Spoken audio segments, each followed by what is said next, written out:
This is your dose of daily market wisdom with master trader Nick Santiago. Starting from humble beginnings, Nick has been beating the markets for over 2 decades. He shares with you his take on the profitable trades that will have you moving towards financial freedom in no time at all. To see an in-depth review of his track record and much more, go to inthemoneystocks.com. Welcome. This is your daily dose of daily market wisdom with master trader Nick Santiago.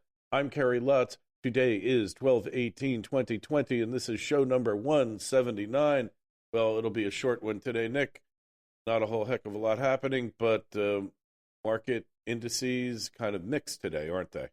Yeah, we got a little bit of some down-ticking in the Dow Jones, some down-ticking in the S&P 500, and a little bit of down-ticking in the NASDAQ. The NASDAQ's actually flat, just down 0.1%. But the strength out here today is the Russell 2000. That's up 0.5% today. And as I always say, when the Russell is strong, there's nothing wrong. That represents small cap companies in the U.S. And when small cap companies are doing well, that's a positive for the stock market. All right. So the Russell, it's like this thing just keeps going along. Nobody quite understands what the heck is happening here, Nick, except you. Yeah. So the Russell is the leader now, which I find really fascinating. Yeah, the Russell is the leader, and the irony here is that if you take a look at the markets throughout the since 2018, the Russell was the laggard. I mean, this thing couldn't catch a bid to save its life, and all of a sudden the Russell started to take leadership. I started to know a shift was taking place in September and October. And I caught the move for about 10%, and it just continues to run. The trend is up, and it's just a powerhouse, really, for the most part. But when the Russell leads, you want to pay attention to it. And it's actually, the strongest chart right now. When you look at all of the other major indexes, the Russell is by far the dominant chart. And that's very, very important because the NASDAQ was, and that was really being led by just the FANG stocks or the so-called market leaders like Apple and Facebook and Google. But now the Russell 2000 has really reemerged, and that's a powerful move. All right. And it looks like it's going to continue on for a while, doesn't it? Well, it's getting a little bit extended. It's getting a little bit long in the tooth. It's getting parabolic, to say the least. So at some point, we're going to see that thing reverse. But for now, it's still in rally mode. Yeah, I mean, when I looked before the start of this month, the Russell was up 18% year over year. Yeah, it really is incredible considering it was down as much as it was earlier this year. You got to remember the Russell 2000 in the month of March, and that was when we had the big sell-off.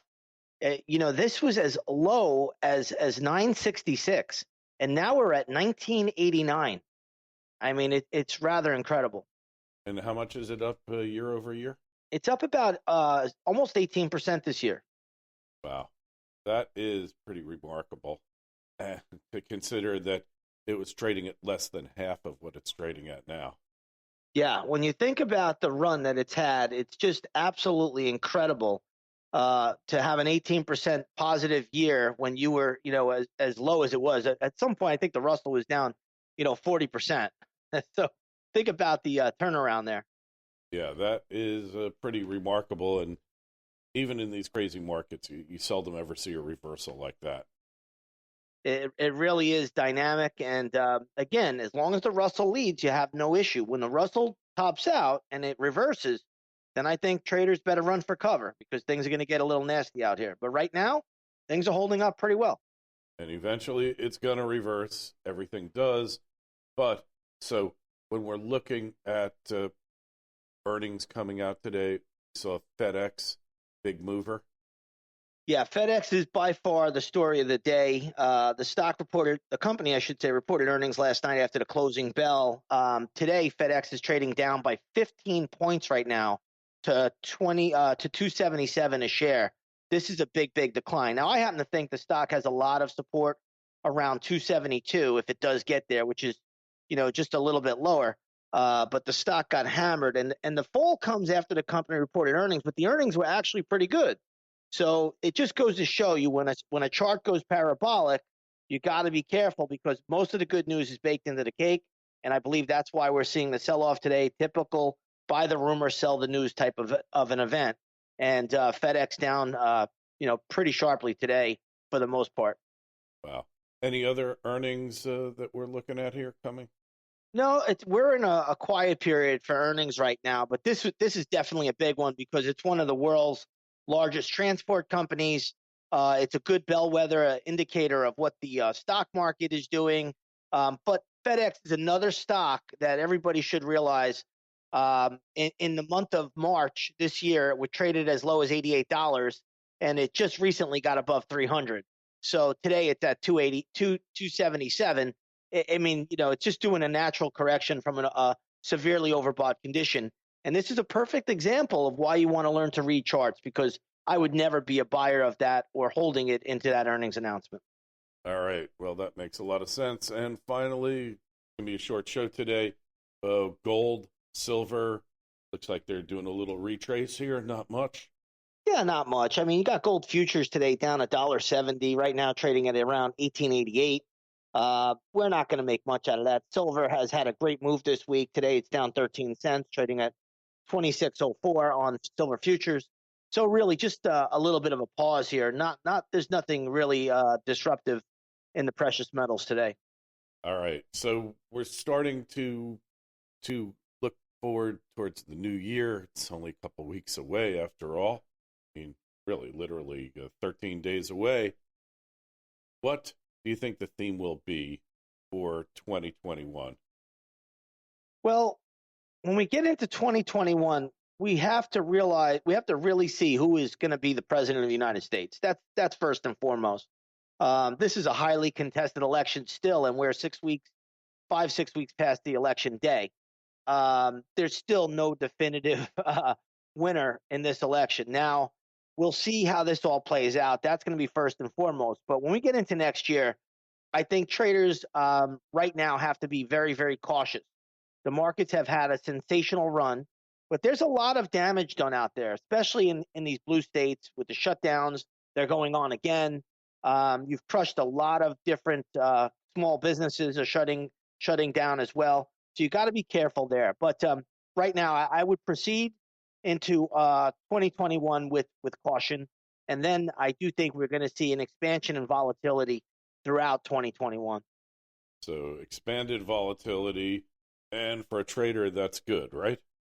For a trader, that's great. You love to see volatility. That means you're going to get lots of action. When you don't have a lot of volatility, you have to be very, very selective, very, very cautious. You have to be a trend trader. When you get volatility, you could trade markets both up and down for short ranges, short terms. Short-term traders will do very, very well in that if you know what you're doing. But we will see an expansion in volatility come 2021. And that sounds like if I had to think of one index where potential for profit is really there, the VIX. That's right. The VIX is going to be the play. I've already told my members that's going to be the play of 2021. We're going to also do a few other things. I put out a little roadmap for all my members going into 2021. We use dates. We use a lot of cycle work. We do a lot of different off the beaten path type work to figure out a good roadmap for the year. And that'll be out. I'll be putting that out sometime at the end of probably around New Year's Day or so. Well, yet another reason, as if there weren't enough, that you should go over to inthemoneystocks.com. Think about signing up there. Check out Nick's extensive trading record. Don't forget, subscribe to the Twitter feeds at ITMS, at Nick Santiago01, at Kerry Lutz. Email us. The email address is kl@kerrylutz.com. Nick, we will talk to you on Monday. Have a great weekend, Kerry. And so concludes another episode of Daily Market Wisdom with Master Trader Nick Santiago. Be sure to go to his website, inthemoneystocks.com. Don't forget the Twitter feeds at ITMS and at Nick Santiago01.